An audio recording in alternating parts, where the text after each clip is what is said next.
Presiden ke-7 Republik Indonesia, Joko Widodo, adalah salah satu presiden Indonesia yang berhasil memimpin selama 2 periode. Di era kepemimpinannya, ia banyak menuai prestasi.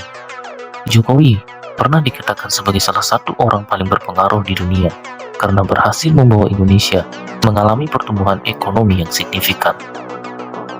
Dan ia juga salah satu presiden Indonesia yang mendapat overall rating tertinggi dari masyarakat, yaitu sebesar 89% di akhir masa jabatannya. Namun, di balik prestasinya, Jokowi juga menuai banyak kontroversi. Jokowi dikatakan memanfaatkan kekuasaannya untuk mengubah konstitusi pada saat pencalonan anaknya sebagai wakil presiden. Dan ia juga dikatakan sebagai salah satu tokoh pemimpin terkorup di dunia oleh OCCRP atau Organization Crime and Corruption Reporting Project pada tahun 2024. Kali ini kita akan membahas siapa sebenarnya Jokowi, sejak kapan ia memulai karir politiknya, serta bagaimana perjalanannya hingga bisa menjadi orang nomor 1 di Republik Indonesia.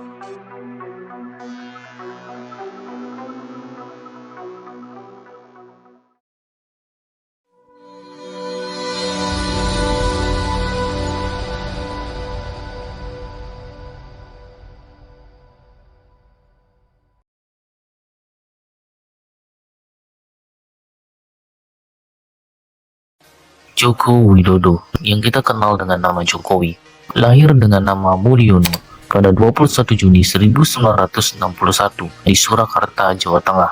Nama kecilnya ini kemudian diganti menjadi Joko Widodo oleh ayahnya, yaitu Wijiatno Nugroho untuk membedakannya dari anak-anak lain yang memiliki nama yang serupa. Jokowi berasal dari keluarga yang sederhana. Ayahnya bekerja sebagai tukang kayu, sedangkan ibunya, yaitu Sujiatmi Nugroho, adalah ibu rumah tangga. Kehidupan mereka jauh dari kata mewah.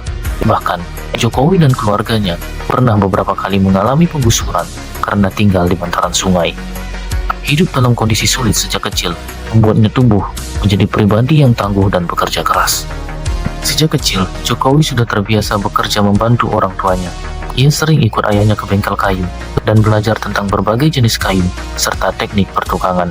Selain itu, ia juga membantu ibunya berjualan di pasar untuk menambah penghasilan keluarga.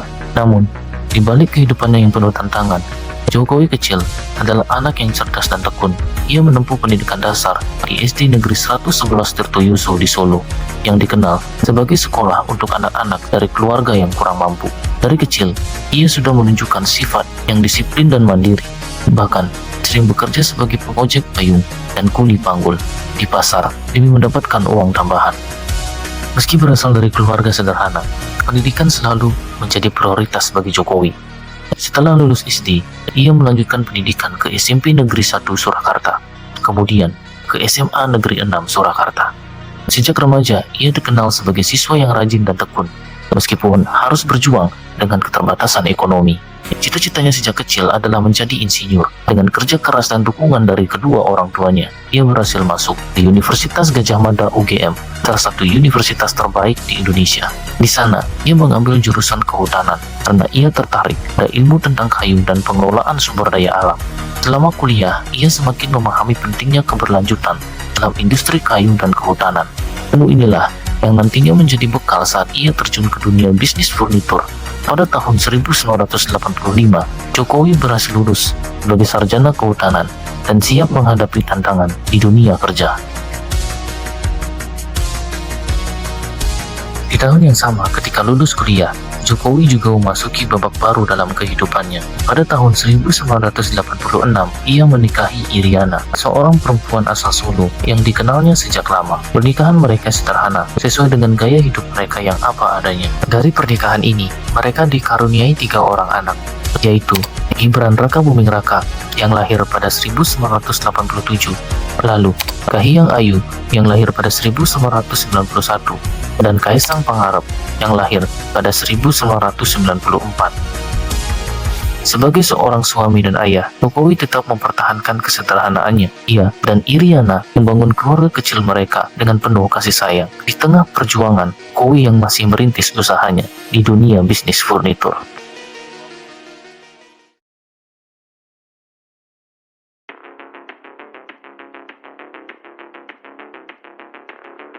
Sebelum masuk ke dunia politik, Joko Widodo adalah seorang pengusaha mebel.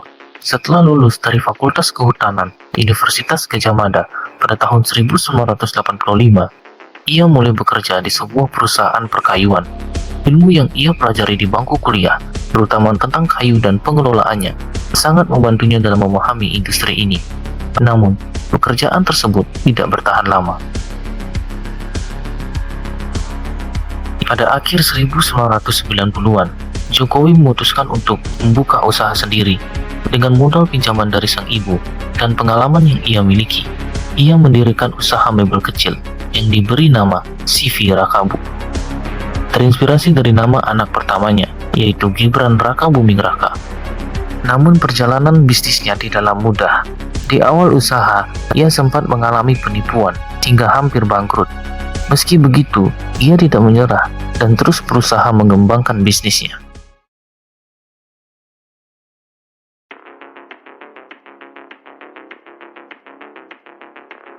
Masuknya Jokowi ke dunia politik bukan sesuatu yang direncanakan sejak awal. Sebagai seorang pengusaha, ia sering berinteraksi dengan banyak pihak, termasuk pemerintah daerah. Dari pengalaman tersebut, ia melihat banyak permasalahan birokrasi yang menghambat pertumbuhan ekonomi, khususnya bagi pengusaha kecil dan menengah. Hal ini membuatnya mulai berpikir bahwa perubahan harus dimulai dari dalam sistem itu sendiri. Pada tahun 2005, PDIP melihat potensi kepemimpinan dalam diri Jokowi. Mereka menawarkan dirinya untuk maju sebagai calon wali kota Solo. Awalnya, Jokowi ragu. Ia bukan orang yang berasal dari dunia politik, dan ia lebih nyaman menjalankan bisnisnya. Periode 2005-2010. Namun, setelah mempertimbangkan keinginannya untuk membawa perubahan, ia akhirnya menerima tawaran tersebut dan maju dalam Pilkada Solo 2005 bersama F.X. Hadi Rudiatmo sebagai pasangannya. Banyak pihak yang meragukan kemampuannya. Bagaimana mungkin seorang pengusaha furnitur bisa menjadi pemimpin daerah? Namun, tanpa modal politik yang besar, ia mengandalkan pendekatan langsung kepada masyarakat. Kampanyenya sederhana, dengan slogan perubahan nyata bagi warga Solo, dan hasilnya ia berhasil memenangkan pilkada dengan total 36,62% suara, mengalahkan petahana yang jauh lebih berpengalaman.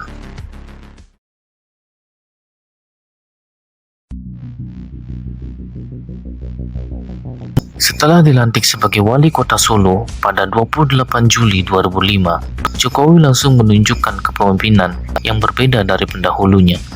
Ia sering turun langsung ke lapangan dan mendengar keluhan warga, serta mencari solusi dengan cepat. Beberapa kebijakan inovatif yang diterapkannya antara lain penataan PKL tanpa penggusuran, revitalisasi pasar tradisional, peningkatan transportasi publik, pembangunan ruang publik dan pelestarian budaya, serta reformasi birokrasi. Keberhasilannya memimpin kota Solo membuat kota ini dikenal sebagai salah satu kota dengan tata kelola terbaik di Indonesia. Bahkan, pada tahun 2011, Solo menjadi anggota organisasi Kota-Kota Warisan Dunia atau OWHC, atau lebih dikenal dengan Organization of World Heritage Cities, sebuah pengakuan dunia atas upaya pelestarian budaya yang dilakukan di bawah kepemimpinan Jokowi. Keberhasilan Jokowi dalam membangun kota Solo membuat popularitasnya meroket. Saat pilkada tahun 2010, ia mencalonkan diri kembali sebagai wali kota bersama wakilnya, F.X. Hadi Rudiatmo. Hasilnya, Jokowi menang telak dengan lebih dari 90% suara, suatu pencapaian yang luar biasa dalam sejarah pemilihan kepala daerah di Indonesia. Kemenangannya menunjukkan betapa masyarakat Solo mencintai kepemimpinannya yang jujur, transparan, dan bekerja untuk rakyat. Keberhasilan Jokowi di Solo tidak hanya menarik perhatian masyarakat lokal, tetapi juga mulai diperhitungkan di tingkat nasional. Namanya sering muncul dalam survei calon pemimpin masa depan Indonesia.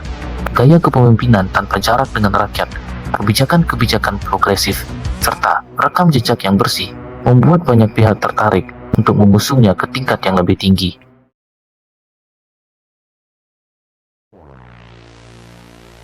Setelah sukses memimpin Solo sebagai wali kota, nama Jokowi mulai diperhitungkan di kancah politik nasional.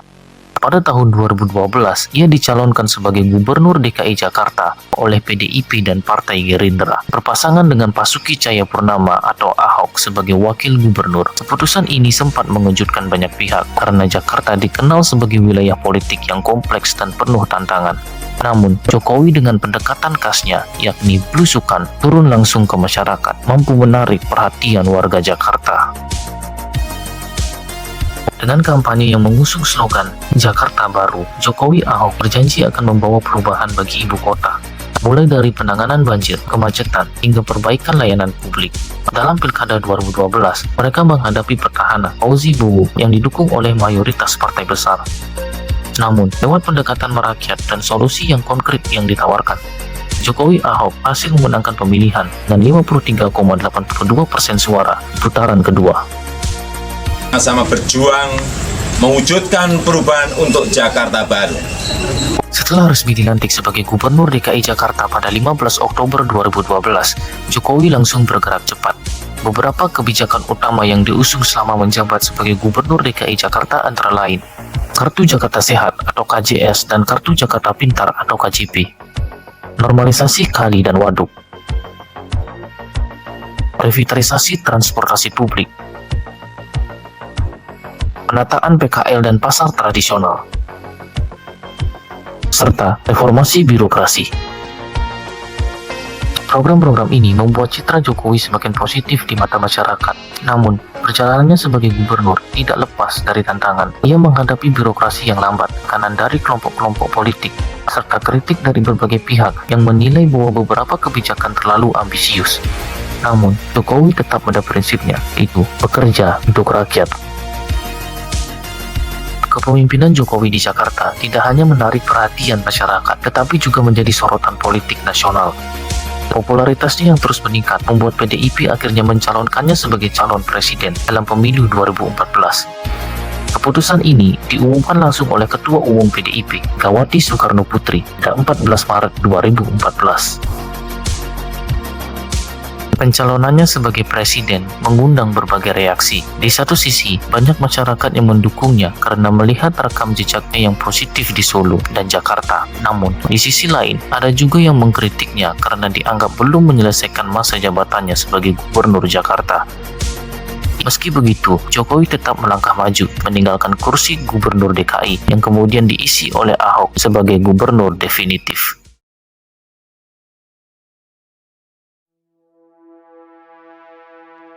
Jokowi memilih Yusuf Kala sebagai calon wakil presiden dan berhadapan dengan Prabowo Subianto serta Hatta Rajasa dalam pertarungan Pilpres di 2014.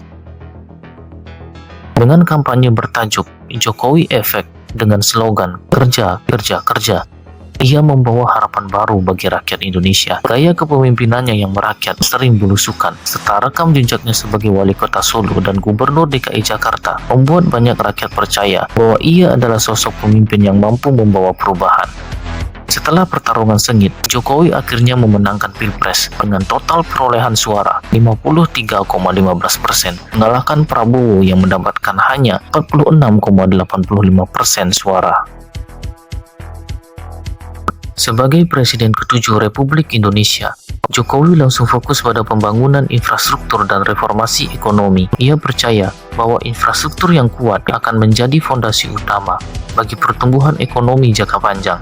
Beberapa proyek besar yang ia kerjakan selama periode pertamanya meliputi pembangunan jalan tol Trans Jawa dan Trans Sumatera,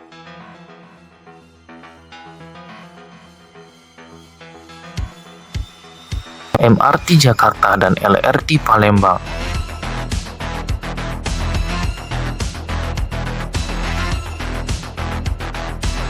pembangunan pelabuhan dan bandara,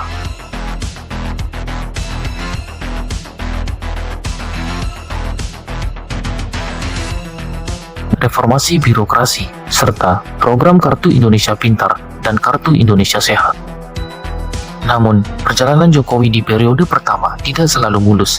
Ia menghadapi berbagai tantangan, seperti pelemahan nilai tukar rupiah,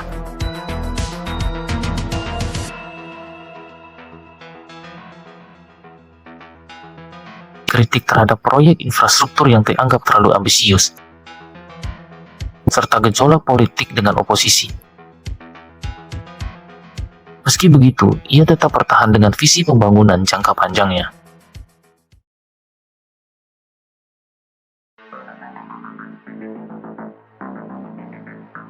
Pada tahun 2019, Jokowi kembali mencalonkan diri sebagai presiden, kali ini dengan pasangannya, yaitu Maruf Amin, sebagai calon wakil presiden. Sekali lagi, ia harus menghadapi Prabowo Subianto dengan wakilnya kali ini, yaitu Sandiaga Uno, dalam pertarungan yang cukup panas.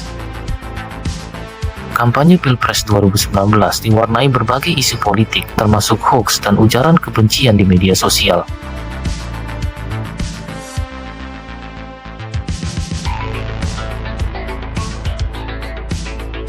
Namun, Jokowi tetap mengusung program-program nyata dan kembali menekankan pentingnya pembangunan infrastruktur serta pengembangan sumber daya manusia.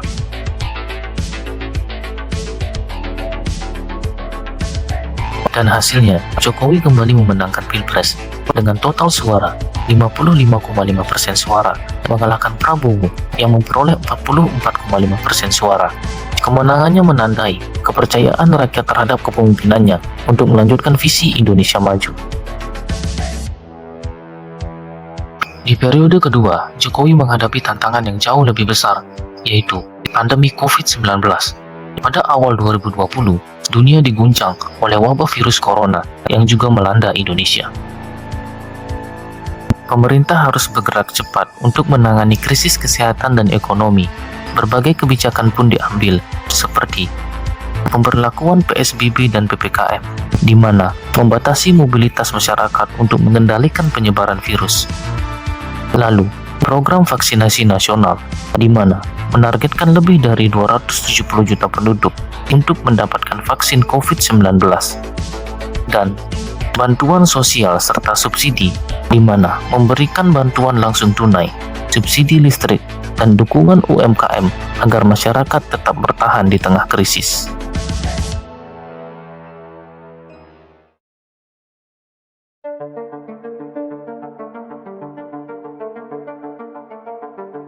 Prabowo Subianto dan Joko Widodo adalah dua nama besar dalam panggung politik Indonesia. Keduanya berhadapan secara langsung dalam dua kontestasi Pilpres, yakni tahun 2014 dan 2019. Dalam dua kesempatan tersebut, persaingan di antara mereka sangat sengit. Bahkan kerap memecah belah masyarakat ke dalam dua kubu yang sangat kuat, yakni kubu 01 dan kubu 02. Kampanye Pilpres di 2019 khususnya penuh dengan retorika tajam. Banyak pendukung Prabowo yang sangat kritis terhadap kebijakan pemerintahan Jokowi, mulai dari pembangunan infrastruktur hingga isu utang luar negeri. Sementara di sisi lain, Jokowi dan timnya juga tak segan-segan mengkritisi gaya kampanye dan narasi oposisi yang diusung oleh kubu Prabowo Sandi. Oposisi saat itu menjadi semacam simbol perlawanan terhadap status quo, dan Prabowo dengan gaya retorikanya yang keras, militeristik, dan nasionalistik berhasil mengumpulkan basis massa yang cukup besar. Namun, setelah Pilpres 2019 selesai dan Mahkamah Konstitusi menolak gugatan Prabowo atas hasil pemilu, tiba-tiba suasana politik berubah drastis.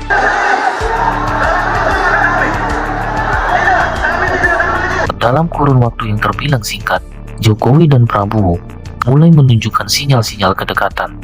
Supaya saudara-saudara kembalilah ke tempat istirahatmu masing-masing. Puncaknya adalah saat keduanya bertemu di stasiun MRT Lebak Bulus, Jakarta pada Juli 2019. Sebuah pertemuan simbolik yang menjadi sorotan publik nasional. Tak lama setelah itu, muncul kabar yang lebih mengejutkan. Prabowo ditawari posisi sebagai Menteri Pertahanan dalam kabinet baru Jokowi yang diberi nama Kabinet Indonesia Maju. Banyak yang tidak percaya, sebagian menganggap ini sebagai rekonsiliasi politik. Tapi tak sedikit yang menilai sebagai pengkhianatan terhadap idealisme oposisi yang selama ini dipegang Prabowo dan para pendukungnya. Masuknya Prabowo ke kabinet Jokowi menuai respon keras dari berbagai kalangan. Banyak pengamat politik menilai langkah ini sebagai bentuk pragmatisme ekstrim dalam politik Indonesia. Mereka mempertanyakan integritas dan konsistensi elit politik yang tampaknya bisa berubah haluan demi kekuasaan. Tidak hanya dari kalangan intelektual, kritik juga datang dari masyarakat akar rumput. Banyak pendukung Prabowo merasa kecewa, bahkan marah di media sosial agar seperti Prabowo pengkhianat sempat menjadi trending topik. Para pendukung yang dulu mati-matian membela Prabowo kini merasa dikhianati. Mereka merasa perjuangan selama 2 pilpres tidak ada artinya jika akhirnya sang tokoh panutan malah masuk ke dalam pemerintahan yang dulunya ia lawan keras. Seorang pengamat politik dari LIPI menyebut bahwa langkah ini berpotensi membunuh demokrasi. Menurutnya, oposisi yang sehat adalah salah satu pilar penting dalam sistem demokrasi. Dan jika semua lawan politik dirangkul ke dalam pemerintahan, maka tidak akan ada lagi yang mengawasi kekuasaan. Dari kalangan akademisi, muncul kritik yang lebih tajam. Seorang profesor ilmu politik dari sebuah universitas negeri ternama menyatakan bahwa Prabowo telah menjual suara oposisi demi jabatan menteri. Ia mengatakan, jika pemilu hanya berakhir dengan semua elit bergabung dalam satu kapal, maka rakyat akan kehilangan pilihan politik yang sejati. Namun, tidak semua pihak memandang negatif keputusan ini. Beberapa analis justru melihat langkah Prabowo sebagai salah satu bentuk kedewasaan politik. Mereka berpendapat bahwa dalam konteks demokrasi Indonesia yang masih muda, rekonsiliasi antara dua kekuatan besar bisa membawa stabilitas politik yang dibutuhkan negara. Jokowi sendiri mengatakan bahwa keputusan mengajak Prabowo adalah murni karena pertimbangan kompetensi dan kebutuhan negara akan sosok yang tegas dan nasionalis dalam menangani pertahanan negara. Ia menyebut Prabowo sebagai patriot sejati. Sementara itu, Prabowo menjelaskan bahwa keputusannya bergabung ke kabinet adalah demi kepentingan bangsa dan negara, bukan demi kekuasaan pribadi. Ia mengatakan, "Saya diajarkan untuk selalu mendahulukan kepentingan bangsa di atas ego pribadi dan kelompok."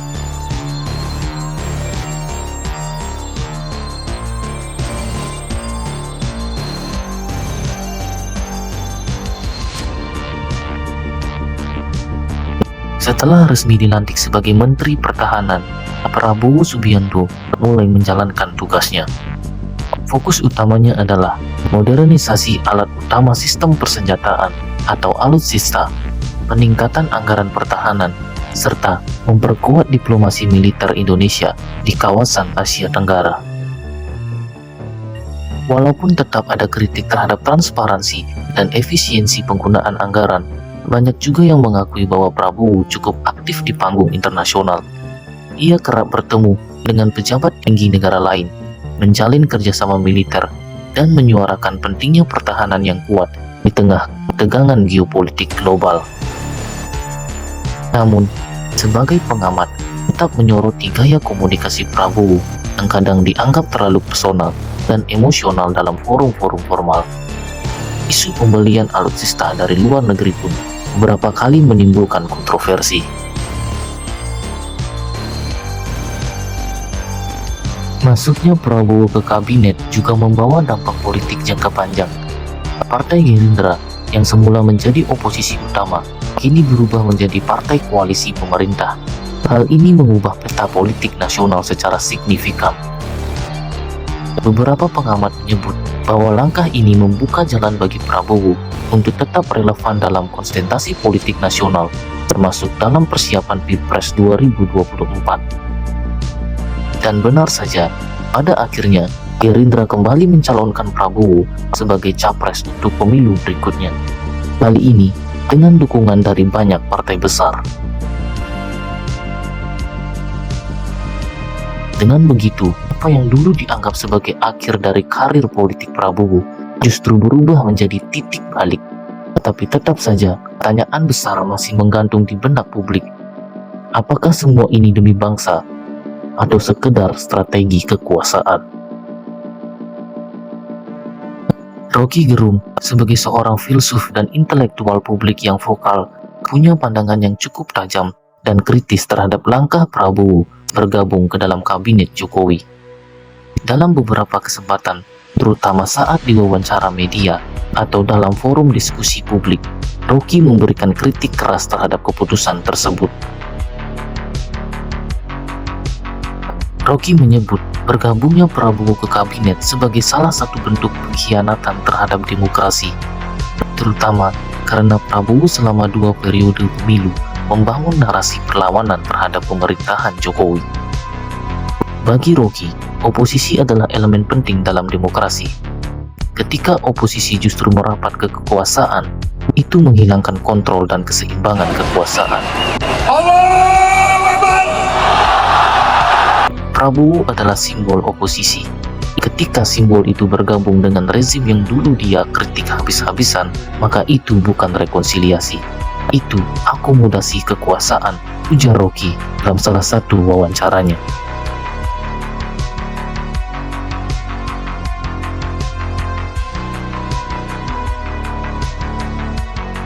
Tak hanya Prabowo, Rocky juga mengkritik Jokowi karena dianggap melumpuhkan oposisi secara sistematis.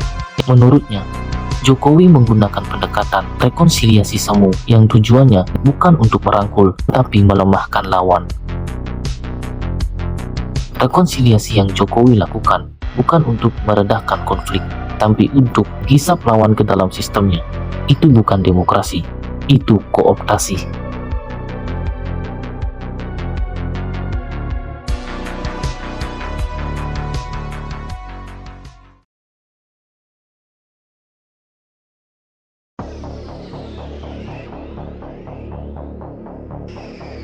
Di tengah dinamika politik yang sedang bergolak, satu kebijakan besar lainnya muncul dari pemerintahan Jokowi, yakni rencana pemindahan ibu kota negara dari Jakarta ke Kalimantan Timur, yang kemudian dikenal sebagai Ibu Kota Nusantara atau IKN. Gagasan ini pertama kali diumumkan secara resmi oleh Presiden Jokowi pada tanggal 26 Agustus 2019. Tak lama setelah pelantikan kabinet periode keduanya.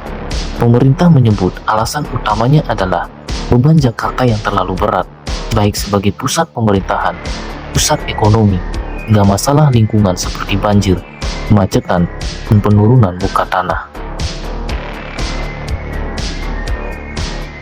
IKN dirancang sebagai kota futuristik, hijau, dan smart city berbasis teknologi dengan konsep pemerataan pembangunan dan Indonesia sentris. Pembangunannya dirancang jangka panjang hingga tahun 2045 dengan tahap awal menelan anggaran ratusan triliun rupiah. Namun, sejak awal diumumkan, proyek IKN langsung menuai gelombang kritik dan kecaman dari berbagai pihak. Banyak akademisi memandang proyek ini sebagai ambisi pribadi Jokowi yang kurang mendesak secara urgensi.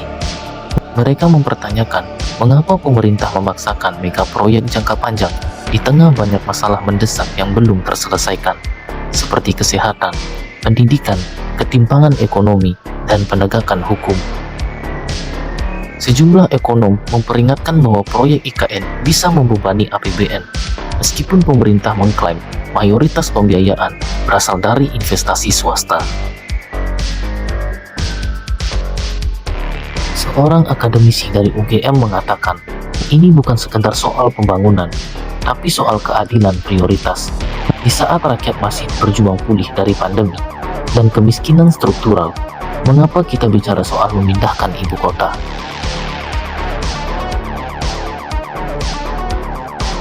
Proyek ini juga dikecam oleh aktivis lingkungan dan kelompok masyarakat adat.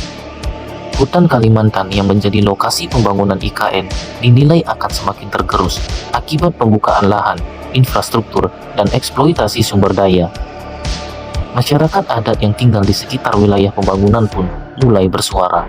Mereka merasa belum sepenuhnya dilibatkan dalam proses perencanaan dan pengambilan keputusan. IKN ini kan adalah proyek ambisius, itu mega proyek yang sangat ambisius gitu. Koalisi masyarakat sipil bahkan menyebut pembangunan IKN sebagai proyek pemindahan kekuasaan, bukan keadilan. Karena kemana lagi? Karena tanah ini sumber kehidupan kami. Rocky Gerung juga tak ketinggalan memberi kritik keras terhadap proyek IKN. Menurutnya, ini adalah bentuk pemuasan ego kekuasaan yang dibungkus dengan narasi kemajuan dan pembangunan. Ini bukan proyek negara, ini proyek ambisi. Jokowi sedang membangun simbol tentang dirinya sendiri. Republik ini tidak butuh ibu kota baru, tapi pemimpin baru yang paham urgensi rakyat. Ia juga menyebut bahwa proyek ini dibuat tanpa cukup perdebatan publik yang sehat, seolah semua harus setuju karena telah disahkan oleh undang-undang. Proyek sebesar ini harusnya dibicarakan dengan rakyat, bukan hanya disahkan oleh elit. Ini bukan demokrasi, ini teknokrasi.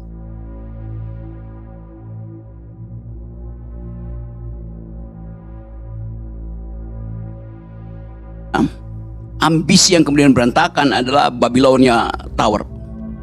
Menariknya, banyak pihak menilai bahwa minimnya suara kritis di DPR terhadap proyek IKN adalah akibat dari lemahnya oposisi. Sesuatu yang juga dikaitkan dengan bergabungnya Prabowo dan Gerindra ke koalisi pemerintahan. Seorang pengamat politik bahkan menyebut, bayangkan kalau Gerindra masih di luar kekuasaan, mungkin suara kritis terhadap IKN akan lebih nyaring. Tapi sekarang, hampir semua diam karena sudah duduk bersama di meja kekuasaan. Bahwa fraksi PKS menolak RUU ini. Dengan segala kritik yang ada, proyek IKN tetap berjalan. Groundbreaking dilakukan, dan infrastruktur mulai dibangun. Namun, kontroversi tak mereda. Publik terus bertanya-tanya, apakah ini akan jadi warisan megah Jokowi, atau justru warisan beban yang ditinggalkan untuk generasi mendatang? Sejarah seringkali mencatat peristiwa besar, bukan dari sisi yang hitam atau putih, tetapi dari warna-warna abu-abu di tengahnya. Masuknya Prabowo ke kabinet Jokowi adalah salah satu momen penting yang menunjukkan betapa cair dan kompleksnya politik Indonesia. Apakah ini bentuk kedewasaan politik, atau justru tanda lemahnya oposisi kita? Silakan kalian nilai sendiri. Yang jelas, sebagai rakyat, kita punya peran penting untuk terus kritis, menjaga akal sehat, dan tidak terjebak dalam fanatisme buta. Sampai jumpa di konten berikutnya. Jangan lupa like, share, dan tulis pendapat kalian di kolom komentar.